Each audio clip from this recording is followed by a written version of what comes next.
The moon has been Earth's constant companion for 4.5 billion years.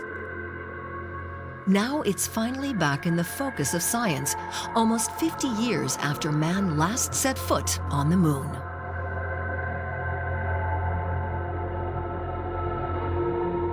There's more people, the percentage of the total people on this Earth that were not alive when we had the last lunar landing. It's been that long, right? And we haven't done the next thing.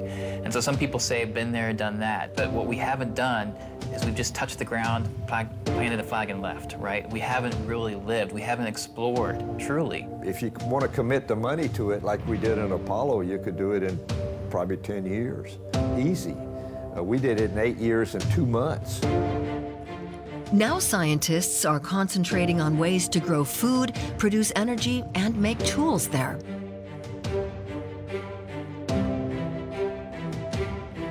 All over the world, researchers are working on a return to the moon and the chance to be able to stay there longer.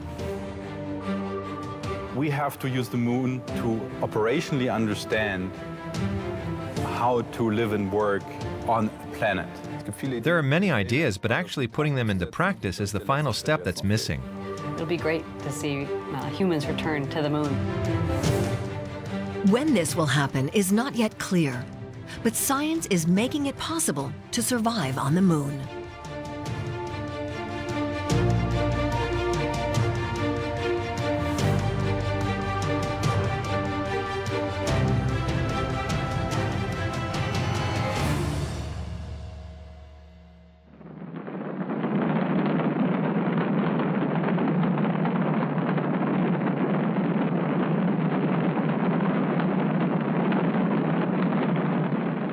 On this Wednesday in 1969, the world was holding its breath.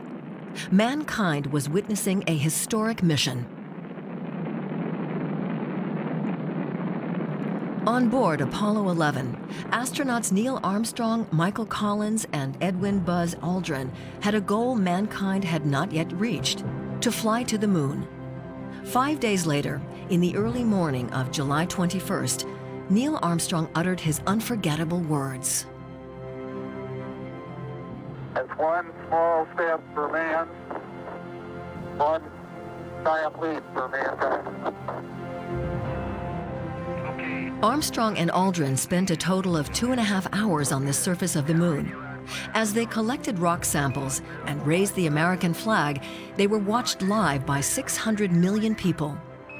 Only a few of them were aware that the successful moon landing was hanging by a thread.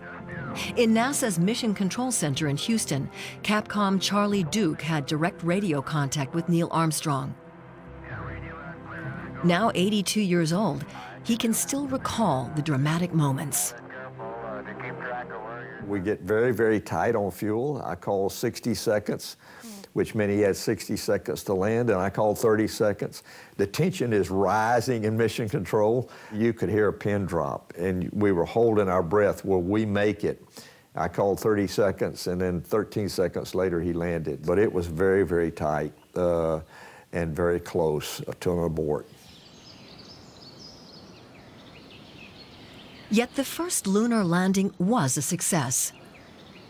3 years later, Charlie Duke got his own entry in the annals of space travel. John Young and I were the fifth landing on the moon back in April 1972, and I was the 10th man to step onto the moon. Once we landed, I just erupted with enthusiasm.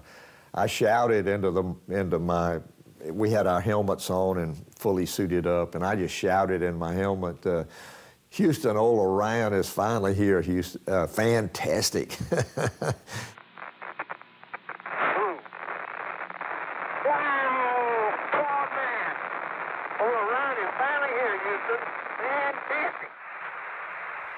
On the surface of the moon, Charlie and his commander, John Young, carried out experiments, for example, on radiation protection and heat flow. It was awesome.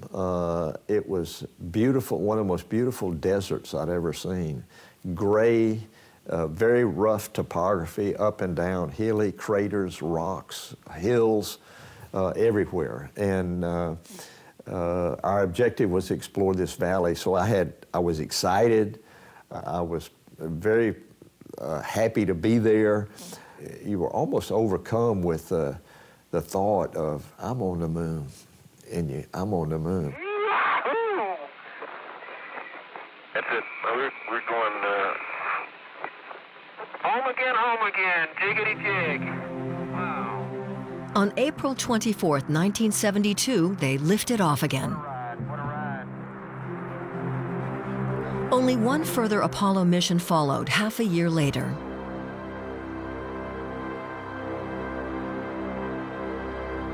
I'm very disappointed that we haven't had somebody go back. I thought that NASA would be extremely optimistic about going back to the moon. We need to build a station on the moon, similar to Antarctica, where we have a science station on Antarctica. And that's a very hostile climate in Antarctica, but we do it. And I think we could do the same thing on the moon.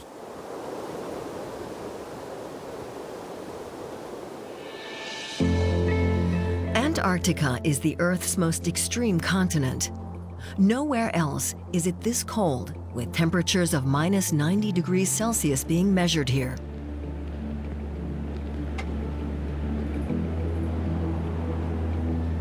"98% of the mainland is covered by ice. That's 3/4 of the Earth's fresh water reserves. The surface is 1.5 times the size of Europe and twice as large during the Antarctic winter. Only a few animals can survive here. Several types of penguin, such as the emperor penguin, have adapted to the hostile environment, as have a few types of seals. The conditions here in the eternal ice resemble the barrenness of the moon most closely.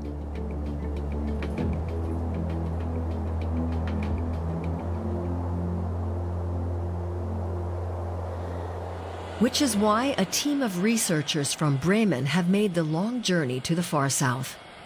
The 14 members of the German Aerospace Center, DLR, will spend 2 months at the research station Neighbour 3.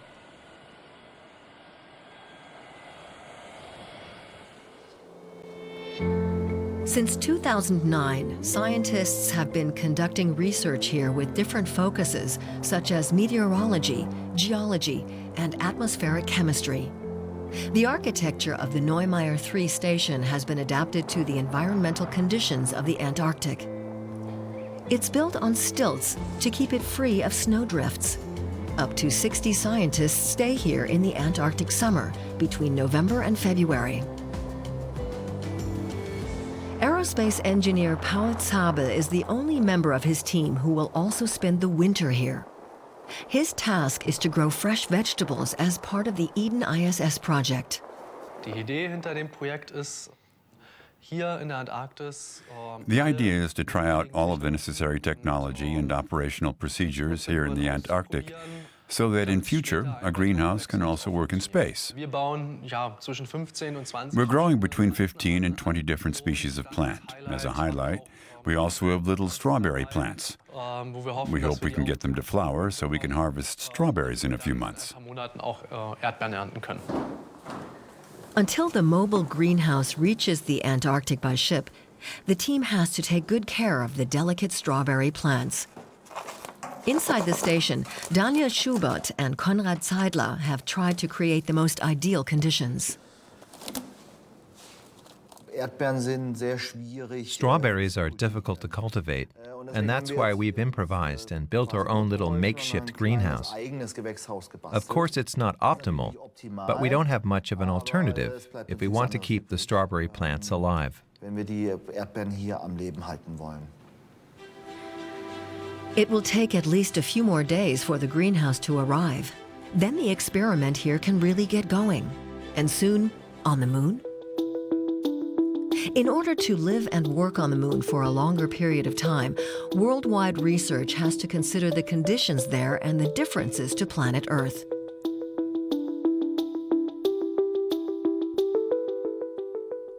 "71% of the Earth is covered in water. It has an atmosphere, a layer of air and gases that surround it and protect it, for example, from meteorite impact and damage from various types of radiation. It also ensures that temperature swings are moderate. 400,000 kilometers away, things look rather different on the Moon. Water would have to be extracted from lunar sand by evaporating and condensing it. The Moon has no atmosphere to protect it from the impact of any flying objects. It is also exposed to dangerous cosmic radiation. Temperatures rise and fall so dramatically that humans could not easily survive. To make that possible in the future, international students of the European Space Agency are conducting research with various experiments at the European Training Center for Astronauts in Cologne. Dr. Aidan Cowley is in charge of the Spaceship EAC project. Outside the center, a lunar station will be built for test and research purposes. So what you're looking at is a foundation at the moment, but in the next few months this is going to rapidly change into a building. We're going to have a large 34-meter diameter dome. We're going to have 700 tons of regolith simulant. Regolith is the name of the material you find on the lunar surface.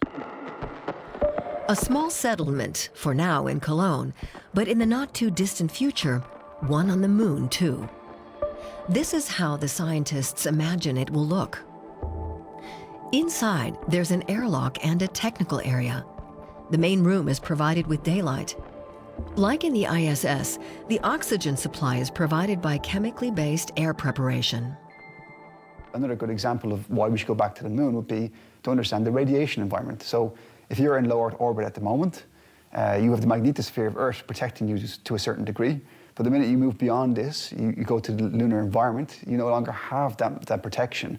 And now you've got an entirely new radiation environment that will have a different effect on humans.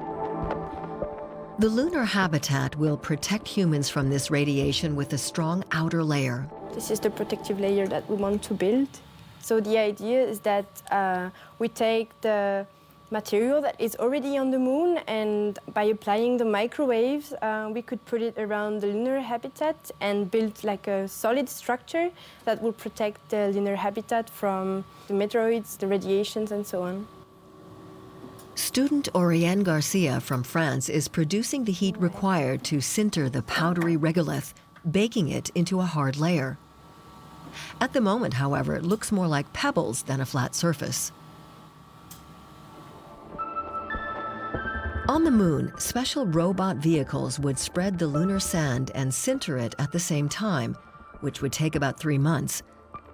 Back then, the Apollo astronauts didn't have such a protective building. Well, in 3 days, it wasn't bad. You could survive with just the regular protection that we had. It took about 40 years for the scientists to figure out what the Apollo missions really brought back. It takes that long. You have to develop the instruments to be sensitive enough to learn what these stones, 300 kilos, almost 400 kilos of stones that have been brought back from the Moon, what they really tell us. As you come around there, there's a rock in the near field on this rim that has some white on the top of it. We'd like you to pick it up as a grab sample. The 12 Apollo astronauts were not allowed to keep any souvenirs. The original lunar regolith was simply too valuable.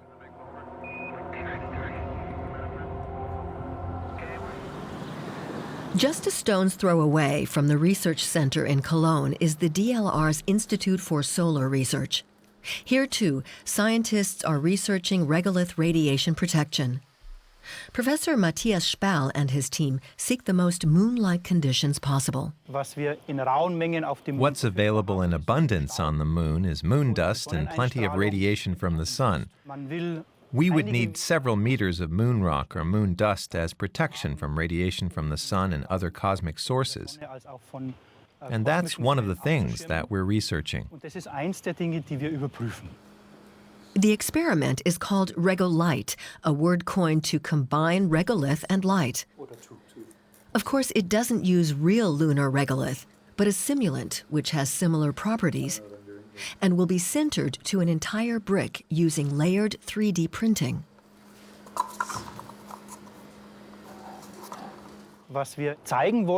What we want to show is that we can really produce a 3D object, whether X, Y, or Z, in a vacuum. And this is the technology we're developing here. There's a vacuum on the surface of the moon. To simulate this, Miranda Fateri and Alexandre Meurice from France are creating the experiment in a vacuum chamber.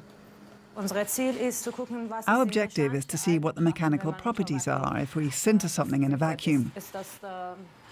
If something better comes out, can we construct a better building with it or not?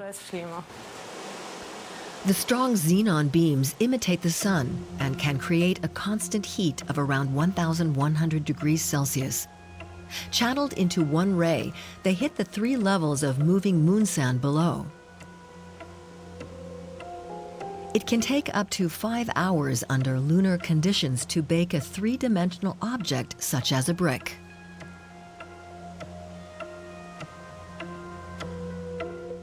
We want to see whether anything comes out under the vacuum, and then do the chemical analysis. But the chamber is too small and very hot. When we have a bigger chamber, we can build a better cooling system and bigger components.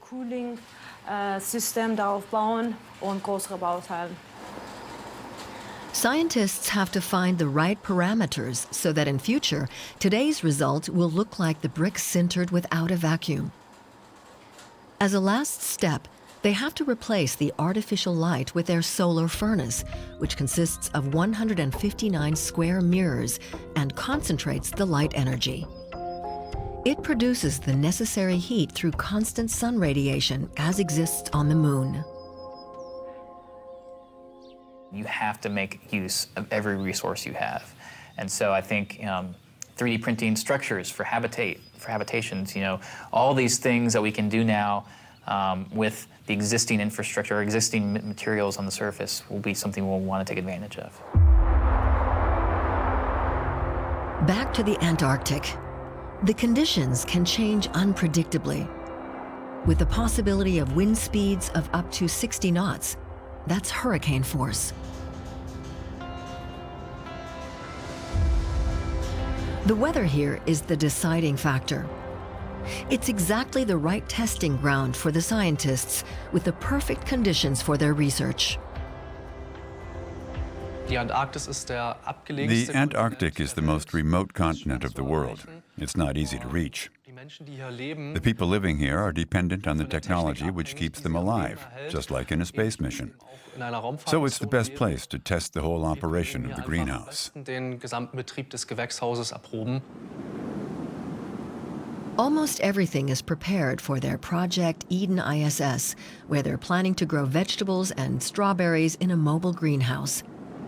This platform has been standing here for a while, 400 meters away from the German research station Neumeier 3.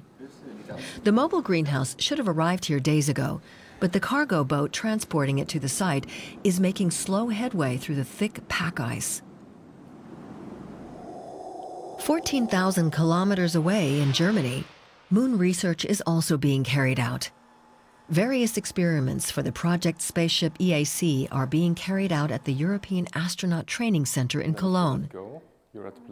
Belgian student Sander Koene is working on a virtual environment where future visitors to the moon can train.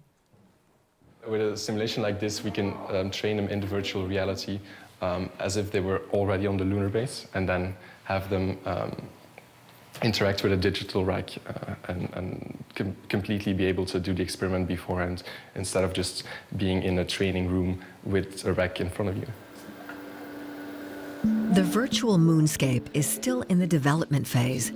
At some point, however, it could help with the preparation of future missions. A few rooms away, colleague Michael Regidor is busy working with different devices. His specialist area is 3D printing.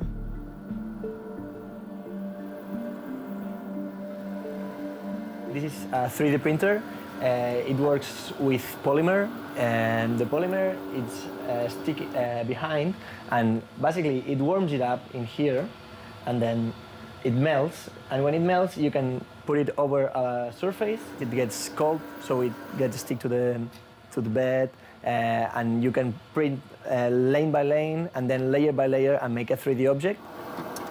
Heating, melting, printing. But for the next step, Michele is particularly interested in the reusability of the plastic. What we are doing is here check if the materials work properly in the moon. And afterwards, basically, we will check with our piece if we crash it, and then we re-extrude it with this machine again and print it again if it works the same as the object before.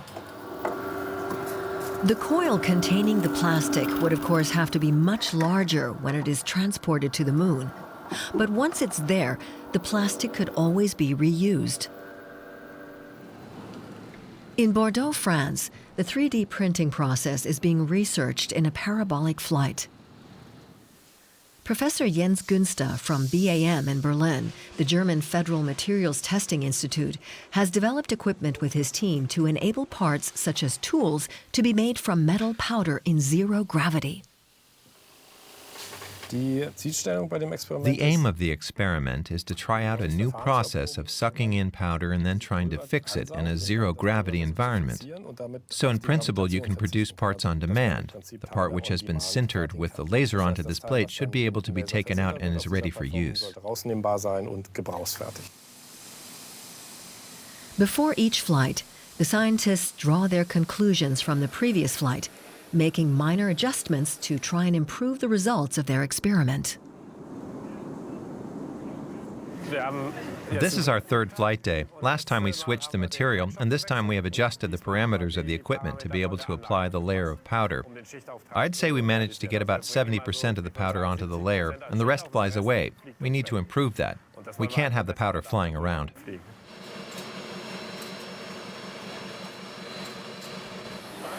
The Berlin research team is just one of many. In total, the participants here in Bordeaux fly for 4 hours on each of 3 days. There are 31 parabolas per flight. The aircraft rises steeply upwards from its horizontal position, reduces the thrust of the turbines, and flies for around 22 seconds at zero gravity.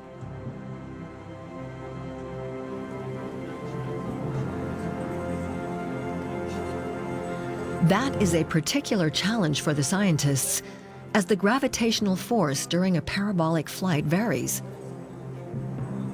They've adapted the structure of their experiment accordingly. The experimental apparatus looks like this. The metal powder is in a container at the beginning of the parabolic flight. From there, it's spread in a layer over the base plate. So that it doesn't fly away in zero gravity, it's sucked in by gas from below and kept on the base plate, also during zero gravity. Then a laser melts the relevant information onto the freshly applied powder. It melts the loose metal powder into a compact structure. This is done with every layer, producing a three-dimensional object, in this case a spanner.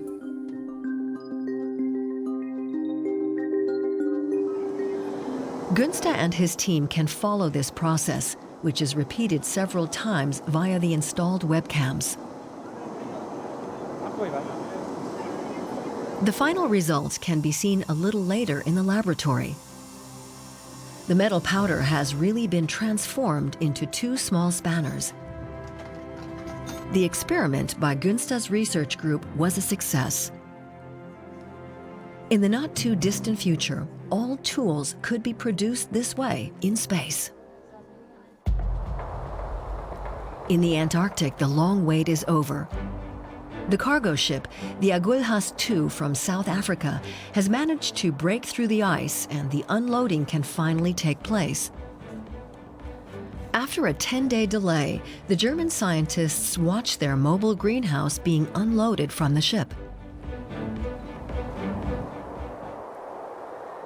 Unloading on the ice has its hazards. Although the area around the ship is frozen, the layer of ice is thinner than further inland. The whole process takes around 90 minutes. In the end, all is well, and the squad sets off back to base.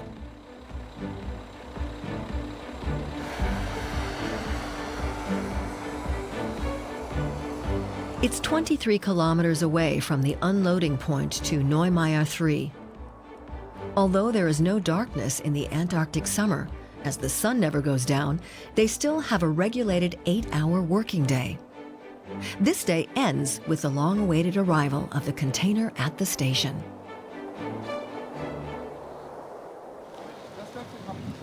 The next day begins early. It's time to build the greenhouse. The scientists have a whole freight container full of equipment which they have to unpack and inspect after such a long journey. At the same time, the mobile greenhouse is assembled. It's made up of 2 6-meter-long containers and is precision lifted by crane onto the platform. Once this task has been completed, the Eden ISS project can really get going. Looking inside the container, we can see how the Antarctic greenhouse works in detail.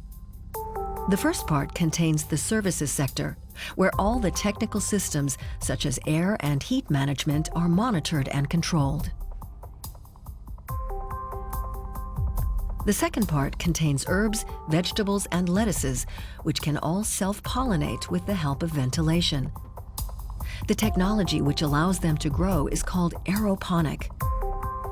Instead of transporting heavy soil into space, the roots of the plant are sprayed with a water nutrient solution. LED lamps containing the right color composition are then mounted above to imitate sunlight. Complex water and air cleaning systems complete an independent and sustainable ecosystem. People think that the plants are only for us to eat, but there are other reasons we take the plants with us. They provide us with oxygen to breathe. They need the carbon dioxide that we humans breathe out. It's a perfect symbiosis. 4 days after the arrival of the container, everything is installed to start up operations. Almost 2 weeks later than planned, the German scientists can finally start sowing the seeds. Of course, the long-nurtured strawberry plant has top priority. As carefully as if they were performing surgery, Schubert and Seidler take care of the sensitive plant. After bathing it in water, the strawberry plant is put into its new home using mineral wool and a plastic holder. The researchers are optimistic that most of the plants will thrive. But they're a bit concerned about the diva of their crops, the strawberry plant.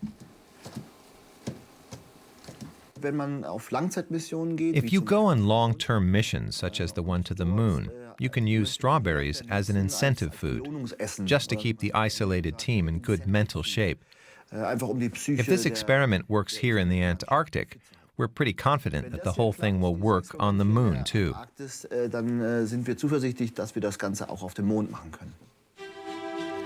But on the moon, the conditions are more difficult and unpredictable. Although the container could stand without being further secured due to the moon's reduced gravity, the parts of the autonomous system still have to be transported there. Yet there's one key component missing on the moon, which is guaranteed here by the connection to the Neighbour 3 station: electricity.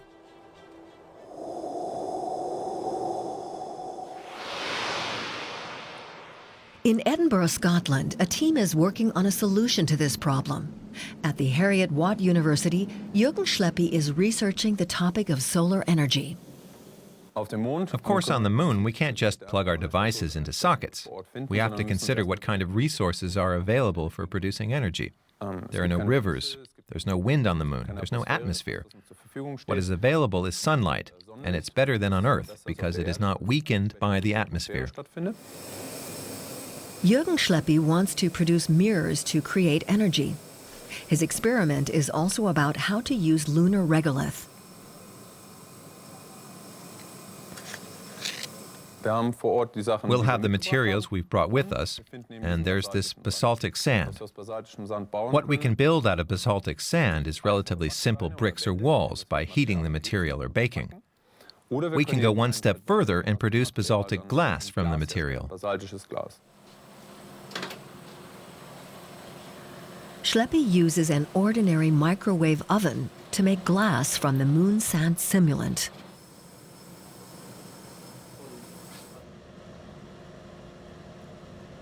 He grinds the molten regolith, which is turned into glass, as smoothly as possible. The glass brick still needs a reflective surface. This is made in the final and most complicated part of the mirror production process. On the moon, there is an endless vacuum, but here it has to be created artificially. Schleppy fixes the glass elements which have been produced in recent weeks onto the frame of the vacuum chamber. Before he seals it, he adds one small piece of aluminum, which is heated and then evaporates, distributing millions of tiny particles. The glass is different, but the aluminum is the same type we use for normal mirrors. It's looking pretty good now. It's not transparent anymore. So we can slowly turn off the system. The aluminum, which was heated in the vacuum, is not only supposed to coat the inside of the vacuum chamber's glass dome, it is primarily meant to coat the experimental glass stones.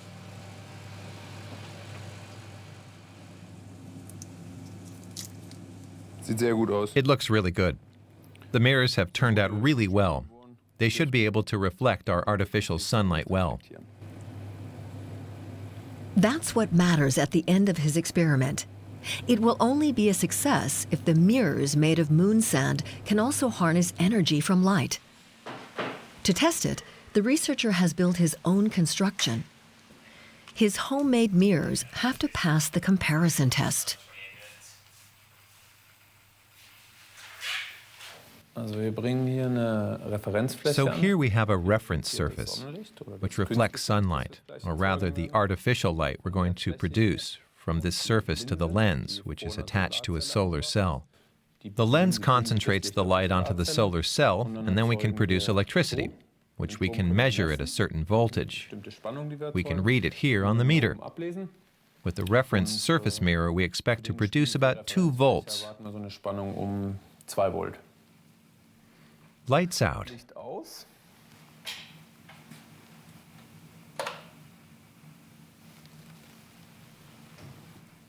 2.46 volts. That looks good. It's working. 2.46 volts are produced with an ordinary mirror surface. This is a reference level for the mirror made of the imitation lunar sand.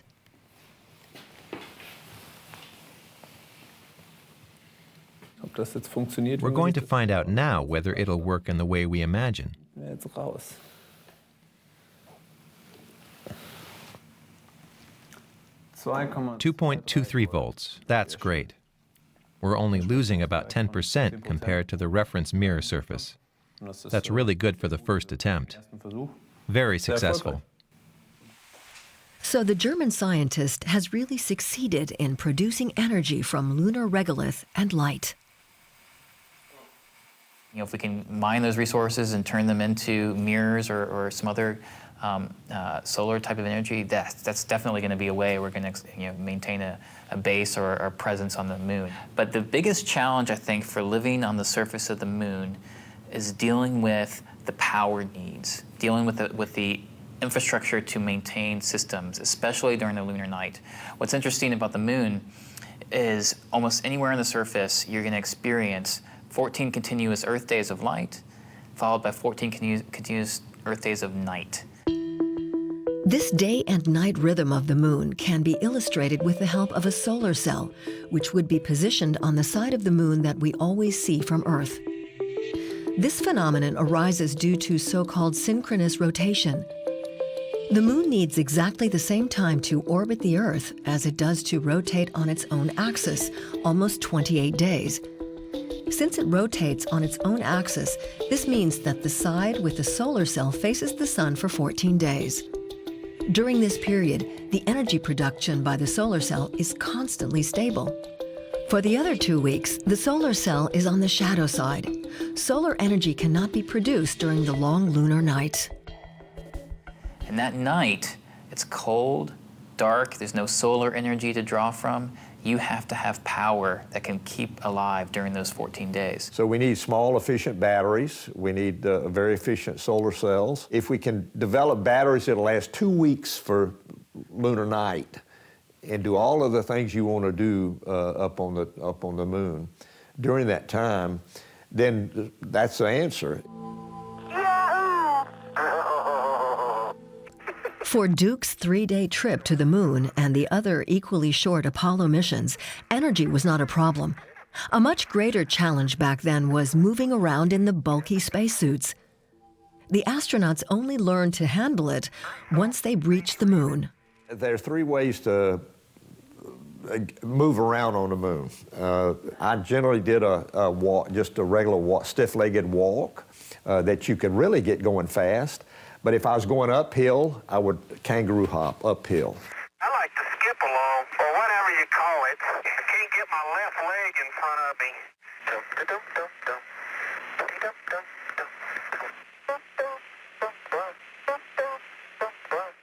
Downhill, it seemed to be better skip, one leg in front of the other, and you skip down like this.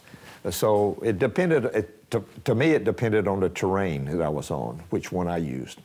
I think we really need a better spacesuit to stay on the moon a long time. It's precisely this project, the development of a spacesuit for the moon and Mars, which is being pursued at the Massachusetts Institute of Technology in Boston. Professor Dava Newman is trying to adapt the old spacesuit to the conditions on the moon. Because right now the current spacesuit is 140 kilos. It's for space station, it was for shuttle, so that's okay in weightlessness, but when we get to the moon and Mars, we're in a gravity environment. The moon only has about 17% of the Earth's gravity, allowing large leaps, but these can backfire, especially in heavy spacesuits. Come on out here and give me a salute. Big Navy salute. Off the ground, on the floor. How do I make someone much more like an Olympic athlete? How do we perform and not waste my energy working against a suit, but put all that energy into performing?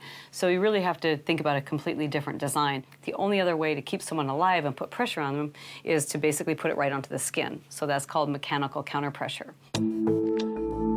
Dava's version of the suit is skin tight, exerting pressure on the body and the right pressure within the body. This means that human tissue is not stretched and blood doesn't clot. It's made of 3 layers. The inner layer controls body temperature, the middle layer provides stability and flexibility, and the outer layer is protective. If the suit tears, it can be easily repaired. The outdoor work on the moon can then continue. With current spacesuits, a leak could be lethal, as the gas it contains to maintain the pressure necessary for human survival could leak out. This is what makes it so heavy and hinders the astronauts' movement, a major disadvantage compared to MIT's version. We've been working on it for a while, for the last 15 years, and so far it seems feasible. Their moon suit is indeed feasible, but whether it will be deployed remains to be seen. Elsewhere, the successful implementation of an experiment is more concrete. In the German Aerospace Center in Bremen, the scientists of the Eden ISS project have been back from the Antarctic for a month, minus the one who has to stay and look after the plants in the greenhouse container. They ask how things are going. Since the start of the isolation, it's actually been quite nice here. At last, there aren't so many people around. It's quite pleasant. The greenhouse is doing well. The plants are going great. We had a few teething problems at first, but on the whole, it's all going pretty well. The Antarctic gardener regularly reports via video conference on the development of the plants. The strawberries were really sensitive, and sadly they didn't make it. We had to stop the experiment early. We're making a new start with the experiment from scratch. Because we don't have seedlings in there anymore, we've planted them straight from seed, and we think it'll be a success. Every day since their return, scientists have been observing the growth. Today is harvest day, and gardener Paul Zabel can finally reap the benefits of his weeks-long work.